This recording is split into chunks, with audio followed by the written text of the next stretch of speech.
People your age should be slowing down. Riding is for those with quicker reflexes.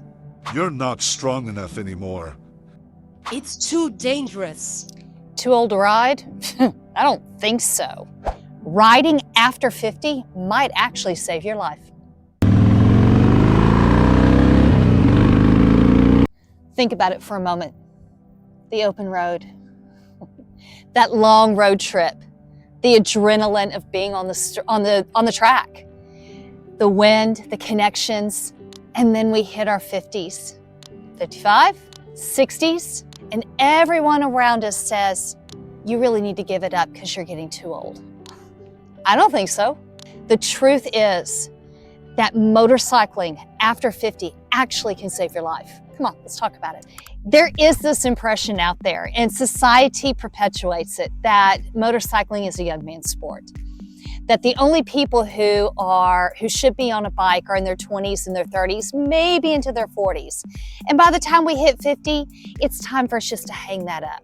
Well then, if that's the case, then why is the fact that the average age of the motorcyclist on the road today in America, in the US, is 50 years old? Yes, ladies and gentlemen, that's right. The average age of the rider on motorcycles today on the US highways and back roads is 50 years old. Isn't that amazing? But what's even more incredible is that even though society tells us by the time we hit 50 that we should be slowing down, and yes, we do feel it. Anybody who's 50 or older will tell you, you do feel the change.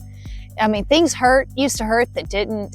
It takes a little longer to recover from that long road trip, but why is it that society tells us one thing when science is starting to prove quite another?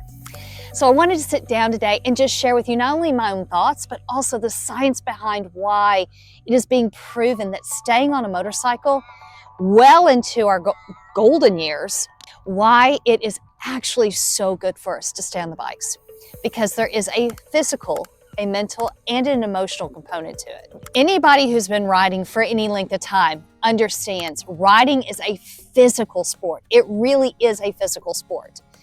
Whenever you're out on the road, whether you're riding a cruiser, a sport bike, an ADV bike, doesn't matter. You're using your core to balance. You're using the strength of your legs to keep the bike up, especially if you're riding a big cruiser. The shoulders, the posture, everything is engaged. You are physically working when you're riding a bike. All right, I want everyone to sit down for this. Just go, sit down, get ready. You ready?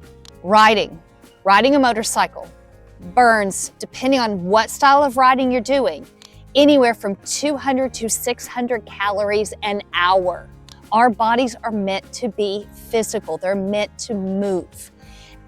And I've seen it so many times that when someone goes, oh, I'm too old, and sits down, they stop, they die. Yes, you stop, you die. So staying physically active keeps the body strong. When you're moving and you're challenging and doing all these different things, you're maintaining your muscle mass. You're maintaining your bone density. You're maintaining the joint flexibility. Just your overall functionality of your body stays active and strong. And I have seen this so many times. One of the most perfect examples is both of my parents in their 70s are still riding motorcycles. And they are some of the healthiest people. But that is just one example. I can't tell you how many times I've been at rallies and seen men and women in their 70s, 80s still riding. And they're strong and they're healthy and they're vibrant. Coincidence? I think not, because the physicality of riding the bike keeps us healthy and young. You know, guys, if you want to stay healthy and you want a good workout, this is one of the best ones you're gonna get. So let's talk about the mental component now. And I've had a little pushback on this because science has proven, and they've done it through dancing, Sudoku puzzles, anything that keeps the mind active and sharp. Science is showing that it prevents the plaque buildup in the brain.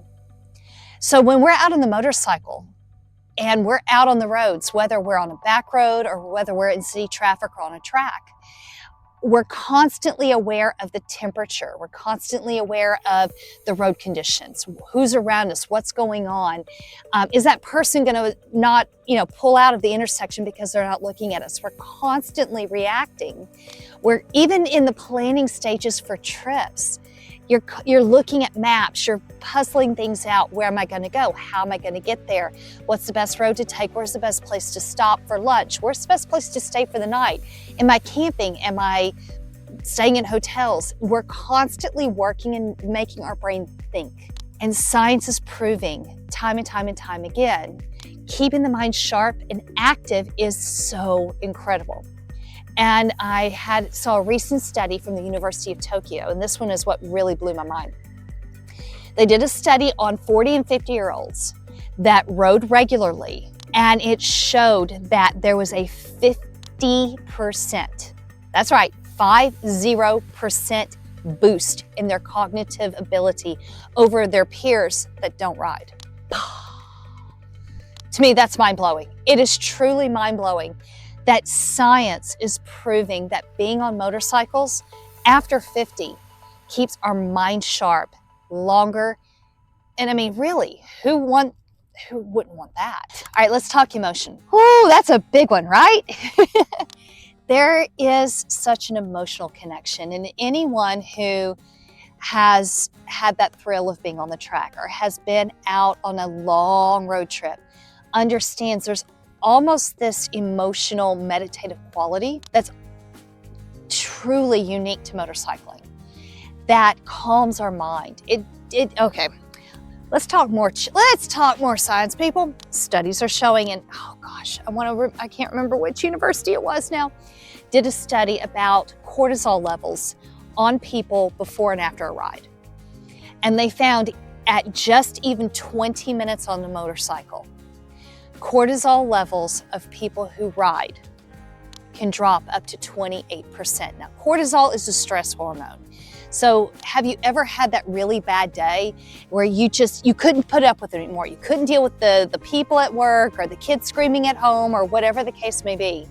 And you get out for a ride, and 30 minutes in, half a tank in, all of a sudden everything is right with the world again. There's a science behind that. It's because the cortisol levels in your body are dropping. And when that happens, the mind is clearer, the emotions are a little bit more calm, and you're just able to cope with life better. And so for those that have that lone wolf or that lone rider mentality, they really get that meditative quality. But then the other side of it is for those that are much more social and they need that community engagement, that pack. This community is so vibrant. It doesn't matter what you ride. Whether it be sport bike, ADV, cruisers, there is a thriving, vibrant community out there. And being a part of that, especially as coming out of COVID, and we're seeing it more in people younger now than just those who are at or past retirement age, there is a loneliness and an increased occurrence of depression because of isolation.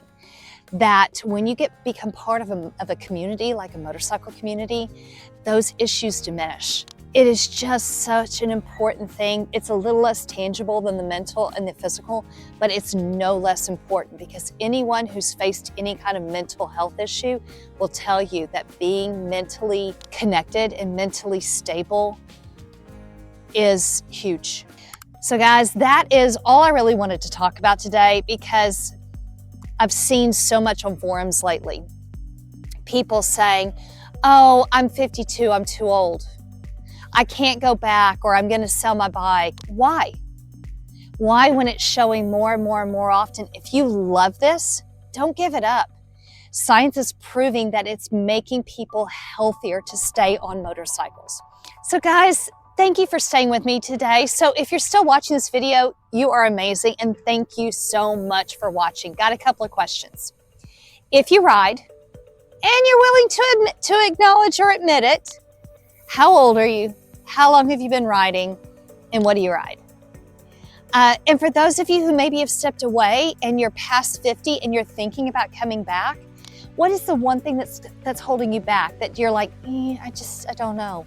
Drop either of the answers into the comments below. Build this for the community. You never know when someone your age, a little younger, a little older, is going to pop on and read the comment and go, yeah, okay, I can do that. And you have embraced, or you've encouraged and empowered someone else to get back on 2 wheels or to stay on 2 wheels. Guys, thank you so much. If you've enjoyed this video, please, please, please hit that like and subscribe button. Do me a favor and support my channel. It really means a lot. And if this is a video that you think someone out there could really benefit from, share it with them. So other than that, guys, I just had a great ride and I'm getting kind of hungry, so I'm gonna head over to the pub here in a minute. But other than that, do what I did earlier. Get out and ride. When you do, have fun, be safe, and I'm gonna catch you on the next video. Bye.